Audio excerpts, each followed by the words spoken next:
जय जय श्री सीताराम। जय बालाजी महाराज। यह सब चरित कहा में गाई, आगिल कथा सुनहु मन लाई। विश्वामित्र महा मुनि ज्ञानी, बसहि विपिन शुभ आश्रम जानी। जह जप यज्ञ जोग मुनि करहि, अति मारीच सुबाहुइ डरहि।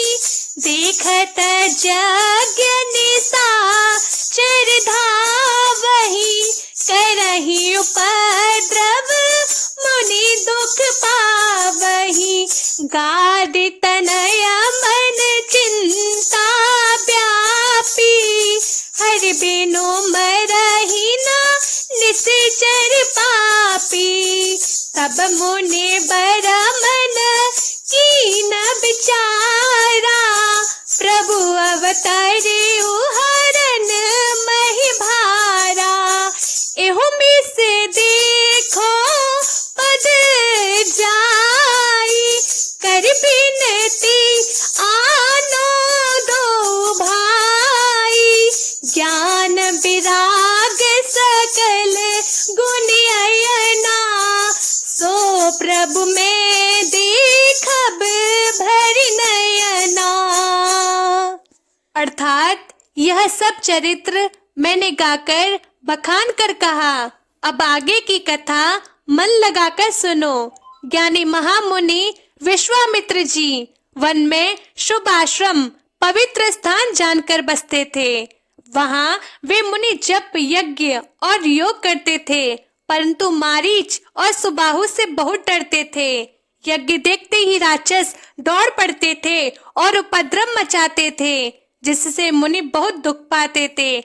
गादी के पुत्र विश्वामित्र जी के मन में चिंता छा गई कि ये पापी राक्षस भगवान के मारे बिना न मरेंगे। तब श्रेष्ठ मुनि ने मन में विचार किया कि प्रभु ने पृथ्वी का भार हरने के लिए अवतार लिया है। इसी बहाने जाकर मैं उनके चरणों का दर्शन करूं और विनती करके दोनों भाइयों को ले आऊं।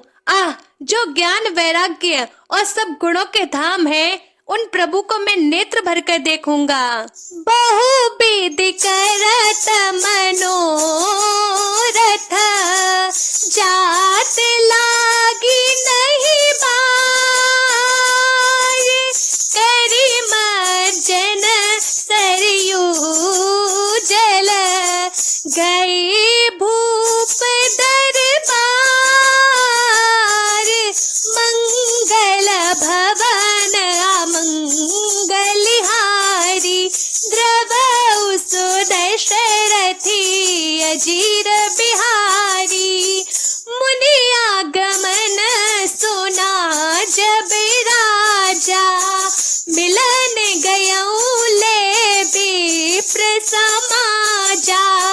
कर दंडवत मुनि सन्मानी, निज आसन बैठारियानी। चरण पखारी की नियति पूजा, मौसम आजु धन्य नहीं दूजा। विविध भांति भोजन करवावा, मुनि बर हृदय हर्ष अति पावा।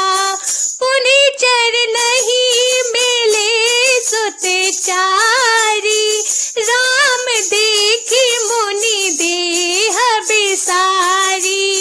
भई मगन देखत मुख शोभा, जनु चकोर पूरन ससलोभा। तब मन हर्षि बचन कहराऊ, मुनि यस कृपा न कीन्हु काऊ। किहि कारण आगमन तुम्हारा, कहूँ सो करत न लावऊं बारा।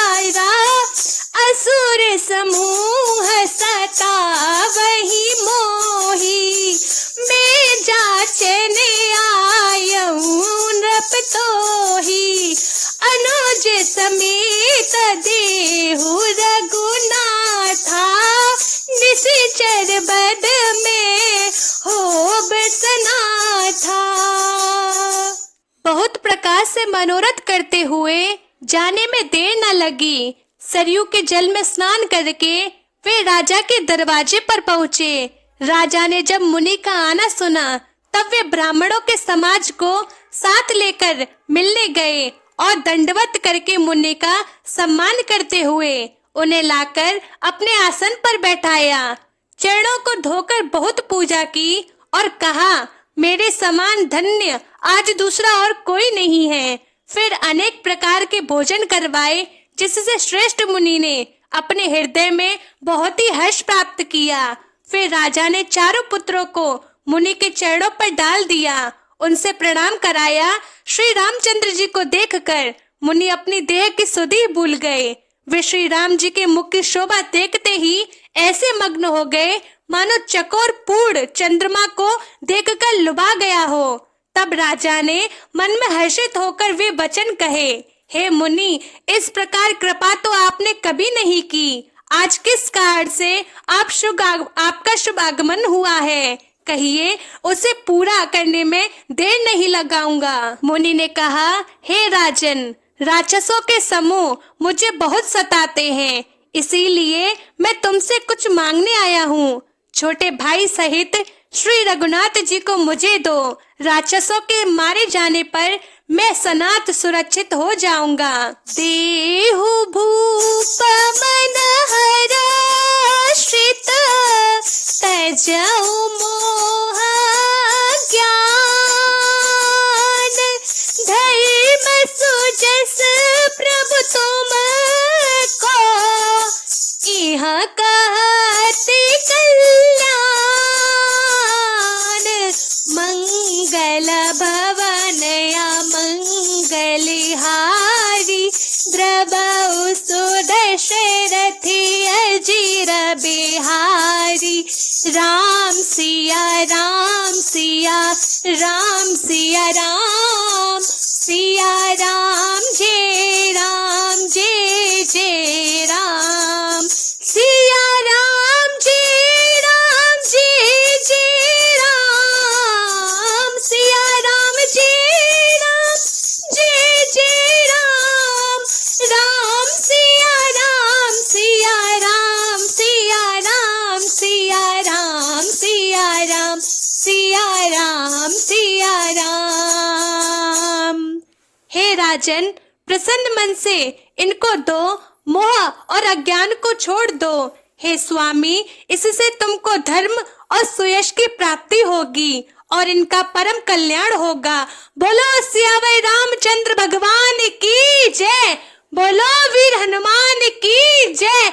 जय जय श्री सीताराम।